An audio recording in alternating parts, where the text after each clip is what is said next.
Então, estamos gravando mais uma vez. Boa tarde, meninas. Que bom que nós estamos aqui mais um sábado para poder estudar mais um conteúdo da legislação do SUAS. Então, mais uma vez, já informar que está gravando. Quem não quiser aparecer, só desligar a câmera. Como medida de ordem, os microfones ficam sempre desligados, mas a qualquer momento vocês podem abrir o microfone ou então levantar a mãozinha. E também podem ficar no chat que eu estou acompanhando por aqui. Então, nessa lógica de metodologia que a gente está trabalhando, de grupo de discussão, a gente já começou na semana passada, nós falamos sobre proteção social, sobre as seguranças afiançadas, as proteções afiançadas também no SUAS, e hoje a gente vai trabalhar um pouquinho sobre a defesa social institucional, que está lá na PNAS, Nájila vai trazer para a gente um pouquinho sobre isso, vai perpassar os direitos socioassistenciais, ela trouxe um material bem legal, e para fechar, falar sobre CIB e CIT, que são as comissões intergestores, bipartite e tripartite. Entender a diferença de cada um, o que são essas instâncias, como é que elas estão organizadas, quem é que participa. Então, vai ser hoje um tema com muito conhecimento. Ela trouxe o material aqui para a gente poder discutir, e eu tenho certeza que vai acrescentar na preparação de vocês. Então, ela pediu para eu compartilhar, né? Eu vou compartilhar aqui com vocês, então. E vou passar a palavra para ela. Nájila, fica à vontade. Oi, gente, boa tarde de novo. Eu quero dizer que eu estou super nervosa.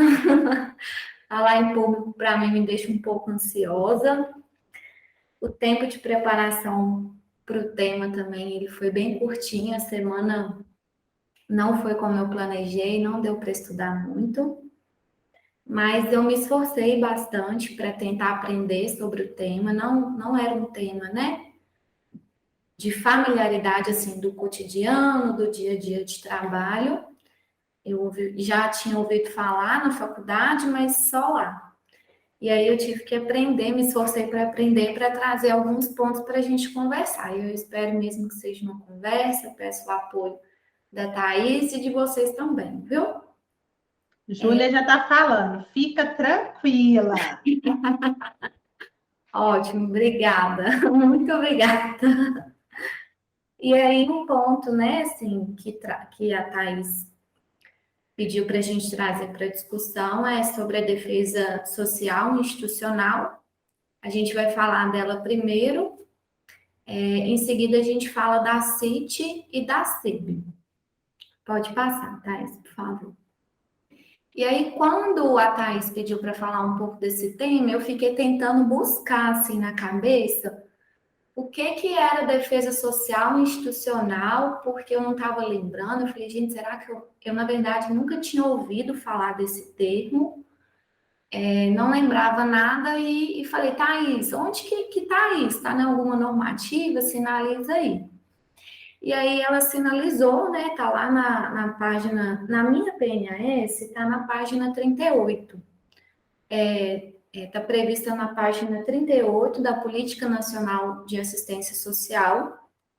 E aí, a defesa social institucional, conforme a política de assistência, ela vai estar relacionada à parte de gestão do SUAS. A gestão da política pública através do SUAS. Mas mais para frente a gente vai ver que ela também faz parte da operacionalização do SUAS. O texto mesmo da PNAS, ele vai dizer, né, que a defesa social e institucional é a proteção básica e especial, devem ser organizadas de forma a garantir o direito dos usuários, o acesso ao conhecimento dos direitos sociossociais e a sua defesa. E aí ele vai dizer um pouco do que são esses direitos socioassistenciais. No decorrer do texto, dá para a gente perceber isso, né? Que é relacionado à gestão, ao modo de pensar o SUAS, de organizar o SUAS, mas está muito intrínseco no dia a dia, né, dos trabalhadores dessa política, no fazer dessa política. E aí, sobre os serviços socioassistenciais no SUAS, peraí que eu me perdi, deixa eu só voltar aqui. É isso mesmo. A Política Nacional de Assistência Social vai dizer que os serviços socioassistenciais no SUAS, eles são organizados a partir das seguintes referências. A vigilância social, que seria a vigilância socioassistencial, a proteção social, que foi o que a Ana trouxe para a gente no encontro passado, e a terceira, que é a defesa social e institucional.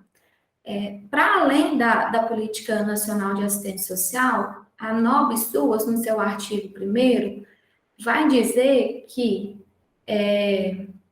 os serviços socioassistenciais também estão organizados a partir de 3 referências, e aí vão ser essa: vigilância social, proteção social e defesa social institucional. Então, na NOB-SUAS, eles usam a palavra de função, desculpa. Na NOB-SUAS vai direcionar a esses 3 itens como função da assistência social, e a PNAS vai direcionar a esses 3 itens como referência. Eu achei importante destacar, porque às vezes tem banca que fazem pegadinhas, mas basicamente são as mesmas coisas. É só a forma de dizer que muda em cada normativo. E aproveitando, Nájila, só para poder trazer um adendo para vocês, eu já tinha trazido isso no último encontro e no penúltimo e reforço. A PNAS é de 2004 e, por ser uma resolução, não tem atualizações como as outras normativas, as outras leis. Então, o que acontece? Quando vem a NOB-SUAS, vem primeiro 2005, depois vem 2012, a 2012 ela vem trazendo muitas mudanças, vem trazendo incrementos, vem trazendo modificações, novos conceitos, porque, querendo ou não, a política ela foi caminhando, ganhando mais corpo. Lá em 2004 ainda estava tentando construir essa política. Então, na PNAS 2004, nós temos a vigilância social, mas em 2012 é a vigilância socioassistencial. Então, hoje a gente não usa mais falar social.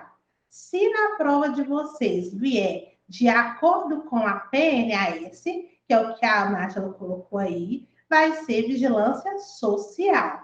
Entretanto, o certo para vocês utilizarem nas discursivas, ou então se a questão estiver falando em relação à NOB, aí no caso vai ser vigilância socioassistencial. Então é bom vocês ficarem com essa diferenciação, porque isso apareceu inclusive nas seguranças. Paula trouxe no último encontro que as seguranças da PNAS são outras seguranças, tem menos seguranças, na verdade, do que na NOB-SUAS, porque realmente existe essa diferença, tá bom? Beleza. Beleza. E aí, continuando na linha da PNAS, ela vai dizer, né, o que é a defesa social institucional, que é aquilo que eu tinha lido, a defesa social institucional é a proteção básica e a especial. Ela devem ser organizadas de forma a garantir aos usuários o acesso ao conhecimento dos seus direitos socioassistenciais e a sua defesa. São direitos socioassistenciais a serem assegurados na operação do SUAS a seus usuários. Então, é essa parte que sinaliza a parte de operacionalização. Né? Não está descrito que está relacionado, mas sinaliza aí que a defesa social institucional também faz parte da operacionalização. E aí, pensando um pouco nesse conceito, no que eles trazem, eu destaquei aqui a palavra devem, porque a defesa, aqui tem um material que eu li, que eu vou compartilhar com vocês, que é o caderno um do MDS, do Capacita SUAS, caderno 1, que tem como tema assistência social, política de direitos à Seguridade Social, ele traz esse conceito de defesa social como um dever, assim, como um direito. E aí, por isso que eu destaquei que sinaliza que a gente precisa garantir, que a gente precisa assegurar. É um dever nosso, né, enquanto trabalhador dessa política, ou enquanto gestor, assegurar essa defesa social institucional. E aí, os direitos que ela coloca, a PNAS coloca como parte da defesa social institucional o direito de atendimento digno, atencioso e respeitoso, ausente de procedimentos vexatórios e coercitivos, direito ao tempo, de modo a acessar a rede de serviço com reduzida espera de acordo com a necessidade, direito à informação enquanto direito primário do cidadão, sobretudo aqueles com vivência de barreiras culturais, de leitura, de limitações físicas, direito ao usuário, ao protagonismo e manifestação de seus interesses, e de direito do usuário à oferta qualificada de serviço, e direito à convivência familiar e comunitária.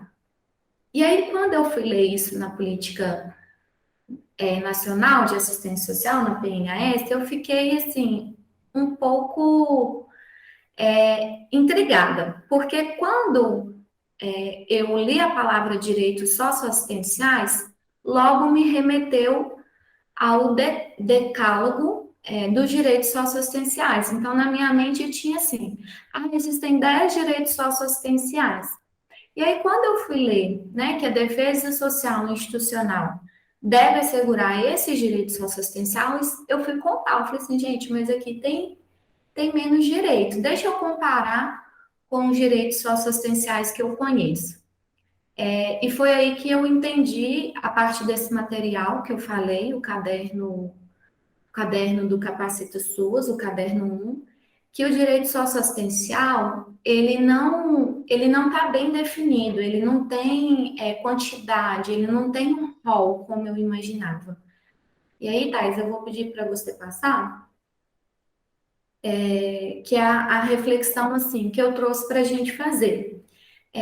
Esse caderno vai dizer que, né, a autora diz que inexiste um consenso sobre os direitos socioassistenciais, mas eles sempre estão a partir e se fundamentam das normativas. Então, desde a Constituição de 98, a LOAS, a PNAS, a política, a NOB-SUAS, vai trazer alguns direitos socioassistenciais. Só que não existe, assim, uma lista mesmo, né? Do que a gente possa falar assim, esses são os direitos socioassistenciais do SUAS, ou esses são todos os direitos socioassistenciais. Não tem como, não tem nada que elenca eles. Então, ora eles vão aparecer igual apareceu aqui, né? Relacionado à defesa social institucional, ora ele pode aparecer, né, nesse decálogo, e não existe uma listagem. Quando que começou a se falar de uma forma mais direcionada? Foi na quinta Conferência Nacional de Assistência Social, onde foi aprovado, né, o decálogo dos 10 direitos socioassistenciais. Em seguida, na sétima conferência, a quinta conferência foi em 2005, se eu não me engano, e a sétima em 2007, né, Thais? Uhum. E aí a sétima Conferência Nacional, ela resgata esse debate sobre o que é os direitos sociais e quais são, mas não chegou a deliberar sobre isso e nem a efetivar mesmo, né, dentro da política pública. Pode passar, por favor, Thais. E aí, outro assunto que pode estar relacionado, que eu achei que pode cair talvez em prova, é que os direitos socioassistenciais, eles são direitos, né, de segunda geração. Isso é algo que está descrito até no material que a Thais me mandou, que é o glossário do informe do Conselho Nacional de Assistência Social, número 2 de 2017, que vai trazer, né, que os direitos socioassistenciais, eles são direitos de segunda ordem, de segunda geração, que significa, né, que eles implicam a responsabilidade do Estado, ou seja, são direitos que o Estado deve assegurar, pautados na igualdade, diferente dos direitos da primeira geração, que é uma lógica mais liberal, que é o direito, né, particular, de propriedade, que vai estar relacionado só ao meio pessoal mesmo. O Estado não tem tanta interferência, não tem que assegurar. E aí, esse texto, né, lá do Conselho Nacional, vai dizer que os direitos socioassistenciais decorrem dos direitos sociais, que são os direitos que estão garantidos na Constituição Federal, no artigo 6, 7, 8, 9, e no título 8º dos artigos 193 a 232. A Constituição Federal também vai sinalizar ainda um pouco mais sobre os direitos sociais no seu artigo 1º, inciso 3º, e também a própria Constituição vai dizer dos direitos socioassistenciais como objetivo da República do Brasil em erradicar a pobreza e a marginalização. Então, eu achei importante trazer isso para mostrar para a gente, para reforçar para a gente que ele está perpassando aí as legislações, né, tanto da Constituição Federal, tanto em outras legislações. A autora do caderno do Capacita Suas sinaliza até sobre o ECA, né, outras políticas sociais, outras políticas fragmentadas que traz essa questão do direito socioassistencial. Então, eu achei interessante trazer só para a gente ter essa concepção. Pode passar para isso. Tá dando para entender, gente? Eu estou falando de confuso. Tá dando para entender, mas eu queria fazer uma reflexão agora com as meninas, né? Que elas estão muito caladinhas. Não, a gente está ouvindo direitinho. Você está falando muito bem, assim. Você falou que era nervosa em falar, eu acho que você fala direitinho. É isso mesmo, tá escondendo é o ouro. Mas, meninas, eu queria fazer uma reflexão com vocês, né? Quando Nájila traz alguns pontos muito importantes. Porque, primeira coisa que ela traz, quando ela fala assim, aqui da defesa social e institucional, ela elenca aqui alguns direitos. Então, antes da gente entrar nos direitos socioassistenciais, na reflexão... Desculpa. Na reflexão que ela traz sobre os direitos socioassistenciais, eu queria trazer esse aqui, ó. Direito ao tempo, de modo a acessar a rede de serviço com reduzida espera de acordo com a necessidade. Quando é que a gente consegue ver que esse direito ao tempo aqui se mostra presente na realidade? Vocês conseguem trazer algum exemplo? Direito ao tempo? Isso. O que é o direito ao tempo?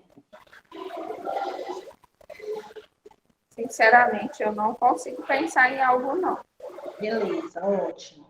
Joana, você consegue pensar em alguma coisa do direito ao tempo? Não, Thaís, não me vem nada à mente.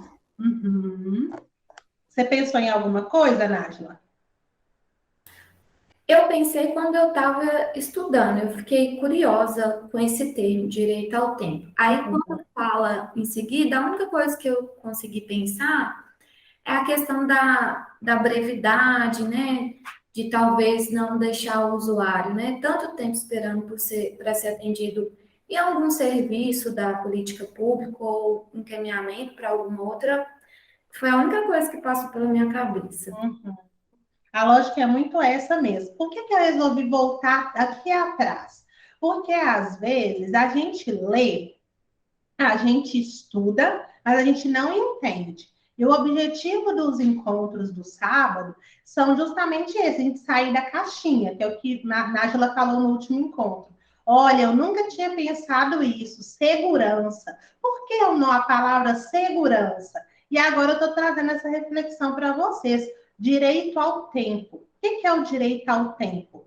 É a gente entender que ou usuário, que são direitos socioassistenciais a serem assegurados na operação do SUAS aos seus usuários. Nós precisamos assegurar aos usuários direito ao tempo. Dizer, então, e demonstrar com as atitudes que o tempo dele é importante. Então, ele não tem que esperar atendimento no dia que eu quiser, na hora que eu quiser. E quando ele chega na recepção, que ele não tem que esperar demasiadamente para ser atendido. Que ele precisa, sim, ser atendido com brevidade, então, com celeridade, porque ele tem esse direito ao tempo garantido. Então, se ele vai solicitar um atendimento hoje, ele não pode ser atendido daqui a um mês. Se ele vai solicitar um benefício eventual, isso requer, sim, uma brevidade e algo imediato.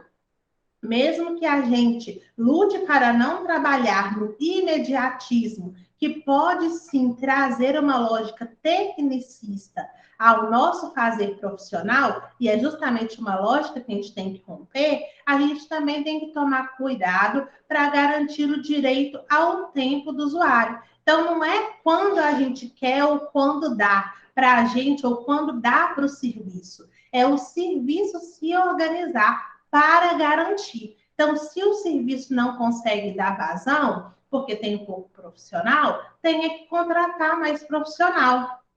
Se não está conseguindo, diga. Assim, eu pensando agora na lógica do meu trabalho, né? Porque às vezes eu discuto muito isso com as colegas de trabalho, que pelo menos o público que eu atendo é um público assim, que tem essa questão do imediatismo, mas tem também essa questão que, na maioria, ou quase sempre das vezes, as demandas deles são emergenciais, são coisas que não pode esperar muito tempo. E aí, às vezes, eu discuto muito isso com as minhas colegas, assim, é um debate que eu tenho com elas, que às vezes fala, o fulano de tal passou não sei quantas vezes no atendimento. Mas eu penso assim, mas porque sempre eles trazem uma demanda, que é uma demanda emergencial, que você precisa tentar tratar naquele momento, tentar resolver naquele momento. E eles têm várias demandas. E também tem o outro lado, que é de respeitar o tempo do sujeito. Às vezes a gente quer resolver uma questão para ele ali agora, só que naquele momento ele não dá conta disso. Eu tenho que esperar esse tempo, esperar o tempo dele, às vezes para ofertar ou para atender aquela demanda que ele me trouxe. Maravilha, excelente exemplo, excelente exemplo. Tá vendo como que às vezes a gente tem que jogar para a realidade para a gente começar a visualizar? Porque na prova de vocês nunca vai vir isso, o exemplo. Nunca não, pode vir. Mas não é um perfil de uma banca letra da lei trazer isso. Mas é importante que a gente entenda para além do que está escrito, porque exatamente isso é uma coisa que vocês podem utilizar na questão discursiva. Então, pensem que a questão discursiva de vocês vai falar sobre o atendimento do usuário. E aí vocês podem utilizar que, inclusive de acordo com a Política Nacional de Assistência Social, PNAS 2004, é direito garantido que o usuário seja atendido com brevidade, sendo considerado direito ao tempo. Vocês poderem utilizar esse argumento porque vocês têm consciência disso. Então, achei interessante reforçar essa parte aqui do direito ao tempo. Então, além desse direito, leiam com atenção depois, quando forem fazer um novo estudo, cada um dos outros direitos aqui. Não se esqueçam que lá em 2004 já se frisava o direito ao protagonismo do usuário e à manifestação do seu interesse. Então, se eu acho que o melhor para o usuário é fazer isso, aquilo e aquilo outro, talvez ele não ache. E não é a gente, enquanto técnico, que tem que definir e decidir nada. Se o usuário não quer fazer o cadastro único, ele não quer. É direito dele, é o interesse dele, é a vontade dele, e não é a nossa. Então, não dá para querer pelo outro, não dá para ter os anseios pelo outro. O que nós podemos e devemos fazer é dar direito à informação. Então, nós temos que passar o conhecimento, mas se ele vai querer ou não, é do protagonismo e da escolha dele. Então, foquem nessa parte aqui, que é muito importante para a prova e para a construção das questões. E outro ponto que Nájila trouxe, que eu achei extremamente importante. Primeiro, ela disse que os direitos socioassistenciais não são um rol fechado, taxativo. A gente não vai ter uma listinha que nós vamos saber todos os direitos socioassistenciais. Ela disse ainda que os direitos socioassistenciais, eles vêm da lógica do direito social. Então, se vocês forem lá na Constituição Federal, nós vamos ter do artigo 6º até o 11, os direitos sociais que estão assegurados, estão garantidos na Constituição. E desses direitos é que foram pensados os direitos socioassistenciais, que não se restringem nunca a esses aqui, que são ampliados. E uma coisa que ela trouxe super legal, que eu nunca ia pensar em trazer isso para vocês, e por isso que é legal trazer outras pessoas para discutir, é o decálogo dos direitos socioassistenciais. Vocês conhecem o decálogo, que foi aprovado na conferência? Conheço não, Thaís. Ótimo, legal, é isso mesmo. Também não, mas achei interessante, vou procurar saber mais. Maravilha. Ô, Nájila, você separou depois o material de apoio? Separei. Eu vou mandar no grupo. Beleza, porque eu achei essa parte que você trouxe muito legal. Eu acho que vale a pena as meninas conhecerem. Meninas, alguém mais tem alguma coisa a contribuir? Eu só precisava trazer esses pontos para vocês, não deixar passar. Parou aqui, né? Parou aqui. Isso.